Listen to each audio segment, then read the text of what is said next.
elegance, grace, long. All terms often given to today's featured creature, the giraffe.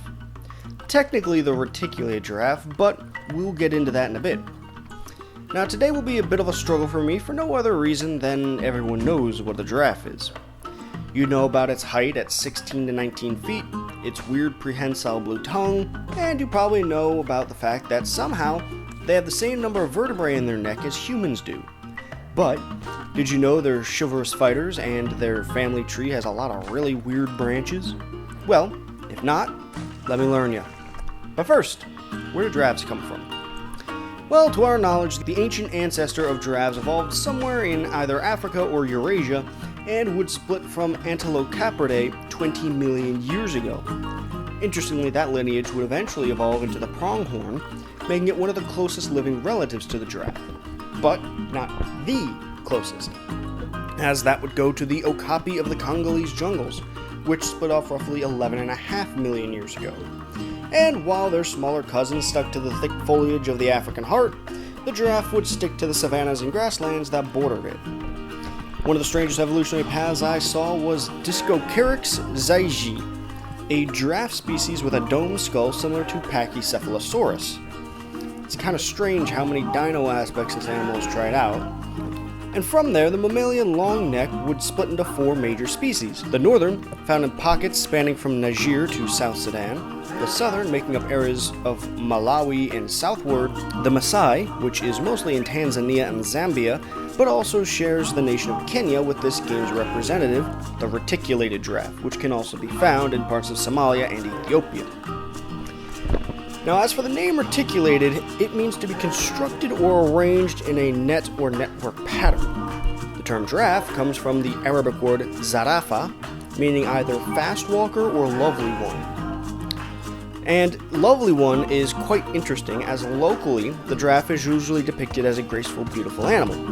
For instance, the Swana people of South Africa honor the animal and even believe in what are called the giraffe stars. These are guiding stars that sit close to the southwest horizon. They also have many cultural stories of giraffes leading ancestors to water or safety, as do the Maasai, who also see it as a symbol of peace. And while unconfirmed, pottery in Sudan may even point to the Kushite people may have had a giraffe-centered religion, primarily focused by women. As for the old Nubian's rival, ancient Egyptians saw it as one of the most exotic animals in the Lower Nile, which they would also use as a royal symbol and gift. In the modern era, giraffes are easily one of the most well-known animals.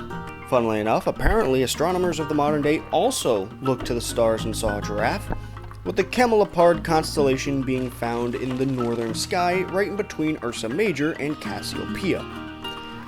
As I'm sure you're aware, there is a lot of media with giraffes in it, so I'll just bring up the two I like the most.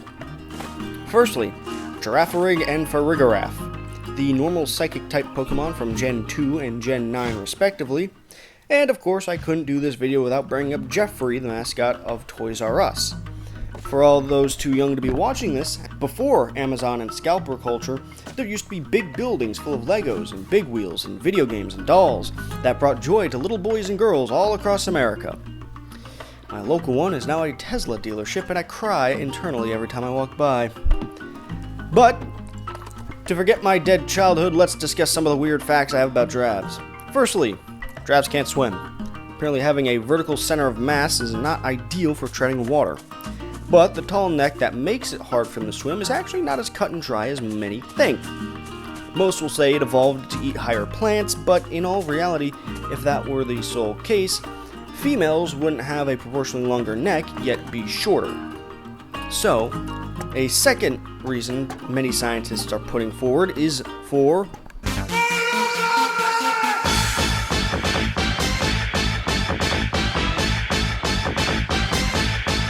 you see, the horns on its head and that long neck make for a hell of a fleshy flail. The males tend to fight for females by necking, get your mind out of the gutter. This is where they swing their heads to strike the adversary's body. But, unlike a good bar brawl, there are some rules they need to follow. Rule 1. Positioning. If you're both righties or southpaws, you must make sure you're pointing in opposite directions so that you both get the proper swing. Now, if you're a righty and your opponent is a lefty, then you stand perfectly parallel and start whacking. Rule number 2, stick to your weight class. There's no need for some massive 20-foot male to pick on a 15-foot runt. It's not fair. And 3, accept the ruling. When the fight's over, it means it's over. Winner take all. And sometimes, when it comes to animals, you are all.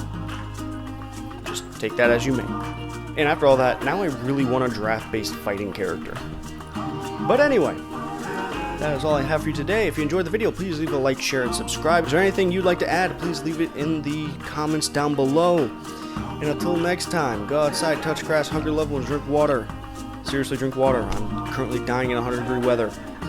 Bye-bye.